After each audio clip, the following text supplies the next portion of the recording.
Bab 1311. Mike masih muda dan energi, dan memiliki rasa keadilan yang kuat di dalam dirinya. Oleh karena itu, ketika Mike Cheng-sing mengucapkan kata-kata ini, dia secara naluriah tidak dapat menerimanya. Namun ketika dia menenangkan diri dan memikirkannya, dia merasa perkataan kakek buyutnya memang masuk akal. Perbedaan terbesar antara ahli Feng Shui dan orang biasa adalah mereka dapat meramalkan nasib dan kemalangan seseorang di masa depan melalui penampilan wajah, Feng Shui, dan ramalan. Ini jelas merupakan kemampuan yang luar biasa bagi orang awam. Dan semakin banyak orang menguasai keterampilan ini, semakin tegas mereka harus mengakhiri Bunda Hati Kudus. Karena begitu mereka mulai bersimpati dengan orang lain, mereka akan menyeret diri mereka ke dalam rawa. Dia akhirnya ingin memahami mengapa para pembunuh profesional di film dan drama TV dalam dan luar negeri harus dibayar untuk melakukan sesuatu demi orang lain. Sekalipun dia benar-benar bersimpati dengan pihak lain dan benar-benar bersedia mempertaruhkan nyawanya untuk membalas dendam kepada pihak lain, dia tetap harus menagih $1 atau 1 sen simbolis kepada pihak lain tersebut. Inilah etika profesi mereka, etika profesi yang tidak tergoyahkan. Adapun akar permasalahannya, itu yang dikatakan kakek, mereka hanya memandang majikannya dan hanya mengabdi pada majikannya, hidup mati orang lain tidak ada sangkut pautnya dengan mereka. Dolar atau sen, inilah yang membedakan orang biasa dari pemberi kerja. Tanpa dolar ini, atau bahkan 1 sen pun, akan ada terlalu banyak orang miskin di dunia, dan akan ada terlalu banyak orang miskin yang terpaksa berada dalam keputusasaan. Setelah memikirkan hal ini, dia berkata kepada Mike Cheng-sing dengan tatapan saleh, "Kakek, saya mengerti apa yang Anda katakan, dan saya pasti akan mengingat ajaran Anda di masa depan." Mike Cheng-sing mengangguk dan berkata dengan sangat serius, "Alangkah baiknya jika Anda dapat memahami kebenaran ini." Saat dia berbicara, dia tidak bisa menahan diri untuk tidak menghela nafas. Keluarga Mei telah menjadi salah satu keluarga Feng Shui yang terkenal selama ribuan tahun dan telah mewarisi teknik rahasia Feng Shui selama ribuan tahun. Namun, sejak ayah saya memutuskan untuk memindahkan keluarganya ke Amerika Serikat, kakek dan ayah Anda lahir di Amerika Serikat satu demi satu dan diadopsi oleh Barat.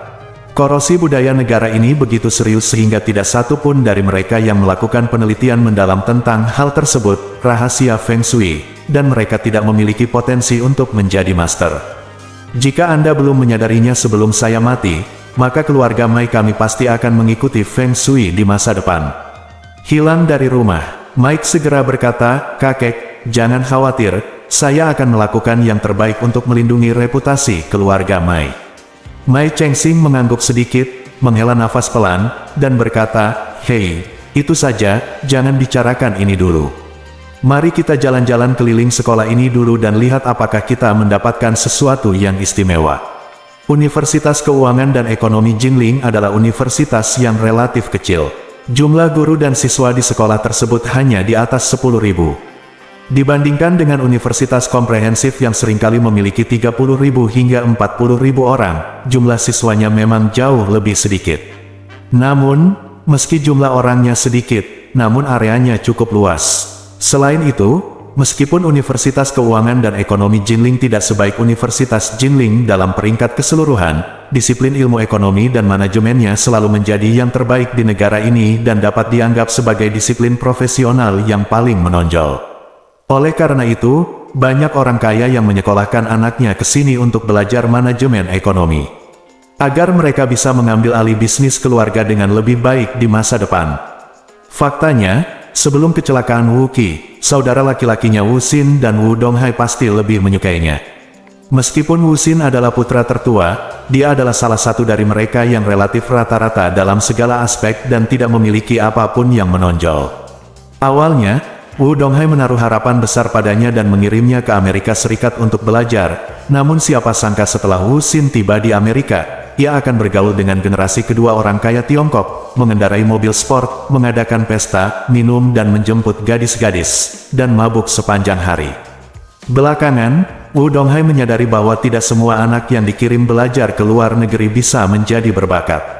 Faktanya, banyak dari anak-anak ini yang sama sekali tidak berguna tanpa kendali orang tuanya setelah pergi ke luar negeri. Hanya sedikit sekali anak-anak yang berdisiplin diri yang mampu menjaga dan mengembangkan diri di lingkungan perantauan yang penuh godaan. Oleh karena itu, untuk mencegah Wookiee yang berbakat mengambil jalan memutar, dia tidak membiarkan Wookiee mengikuti jalan lama Wuxin, melainkan mengizinkannya mengikuti ujian masuk perguruan tinggi dan diterima di Sekolah Tinggi Keuangan dan Ekonomi Jinling melalui usahanya sendiri. Wookiee memang pintar, kalau tidak dia tidak akan menguasai metode mencuci otak gadis kecil sayangnya. Kecerdasannya akhirnya membawanya mengambil jalan memutar, dan Ye Chen mengubahnya menjadi binatang pemakan kotoran. Kakek dan cucunya berjalan mengelilingi kampus, dan Mike bertanya, "Kakek, menurut Anda apakah ahli sugesti psikologis untuk putra Wu Donghai ada di sekolah ini?" Mai Chengxing menggelengkan kepalanya dan berkata, "Saya tidak yakin tentang ini, tapi menurut saya putra Wu Donghai ada di sekolah ini ketika sesuatu terjadi. Terlepas dari apakah orang itu ada di sekolah ini atau tidak, petunjuknya harus dimulai dari sini." Mulailah menyisir. Setelah itu, Mai Chengxing memberitahunya, "Mike, kamu masih muda. Tunggu beberapa saat istirahat untuk mencari beberapa siswa untuk menanyakan tentang Wookiee, terutama dengan siapa dia berhubungan sebelum kecelakaan itu. Kamu harus mencari tahu terlebih dahulu." "Baik kakek." Saat ini, sebuah BMW 530 perlahan melewati kakek dan cucunya. Yang duduk di dalam taksi adalah Ye Chen. Dia sudah meminta Wang Dongsui untuk membuat janji dengan He Yuanjiang sebelumnya, jadi dia langsung pergi ke sekolah. Ketika dia mendengar bahwa janji temu itu dengan Profesor He, penjaga keamanan tidak hanya tidak menghentikannya, tetapi juga dengan antusias memberitahu Ye Chen rutenya. Saat ini, Ye Chen kebetulan melewati danau buatan Universitas Keuangan dan Ekonomi Jinling. Ini juga kedua kalinya Ye Chen datang ke Universitas Keuangan dan Ekonomi Jinling. "Terakhir kali saya datang ke sini, atas permintaan Aoxue, saya datang untuk membujuk teman sekelas perempuannya yang ingin bunuh diri. Pada saat itulah dia mengetahui bahwa ada sampah di kampus universitas yang secara khusus mencuci otak para gadis dan membuat mereka melukai diri sendiri atau bunuh diri. Jadi, dia memberi Wookiee sedikit petunjuk psikologis, yang mengubah kehidupan Wookiee menjadi suram." Ye Chen menghela nafas dalam hatinya ketika matanya tertarik pada seorang lelaki tua dan seorang pemuda yang berjalan di pinggir jalan. Pemuda itu belum terlalu tua, dia tampak berusia awal 20-an, tetapi lelaki tua di sebelahnya berambut putih dan tampak berusia setidaknya 80 atau 90 tahun. Ye Chen merasa meskipun lelaki tua itu sudah sangat tua, dia tampak relatif kuat secara fisik dan mental, gaya berjalannya mulus dan bahkan agak santai. Pemuda di sebelahnya sepertinya sedang membantunya, namun nyatanya dia hanya berpura-pura. Orang tua itu tidak membutuhkan siapapun untuk membantunya sama sekali. Yang membuat Ye Chen semakin aneh adalah dia merasakan ada aura familiar pada lelaki tua ini. Perasaan ini sangat mirip dengan Lai Qinghua yang dia temui di Gunung Yeling. Namun, Ye Chen tidak terlalu memikirkannya dan melewati mereka berdua. Yang dia pedulikan sekarang adalah pertemuan dengan He Yuanjiang nanti. Ini adalah pertama kalinya Ye Chen bertemu dengan orang-orang sebagai ketua Emgrand Group.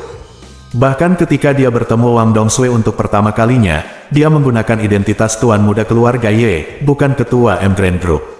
Oleh karena itu, dia sedikit banyak khawatir. Jika He Yuanjiang dapat dibujuk untuk bekerja sama dengannya, maka semuanya akan baik-baik saja. Tetapi jika dia tidak dapat dibujuk, bukankah identitasnya sebagai ketua Emgrand Group akan terungkap? He Yuanjiang bukanlah bawahannya, jadi dia adalah faktor yang tidak dapat dikendalikan. Setelah rahasia tersebut dikuasai oleh seseorang di luar kendalinya, kemungkinan penyebarannya akan meningkat secara eksponensial. Ye Chen tidak yakin apakah He Yuanjiang akan memberitahu Han Meiqing dan apakah Han Meiqing akan memberitahu ayah mertuanya. Namun, proyek ini sangat penting saat ini. Jadi dia hanya bisa berusaha sekuat tenaga untuk mengobrol dengan He Yuanjiang dan mencoba memenangkan hati orang luar biasa ini. Bersambung.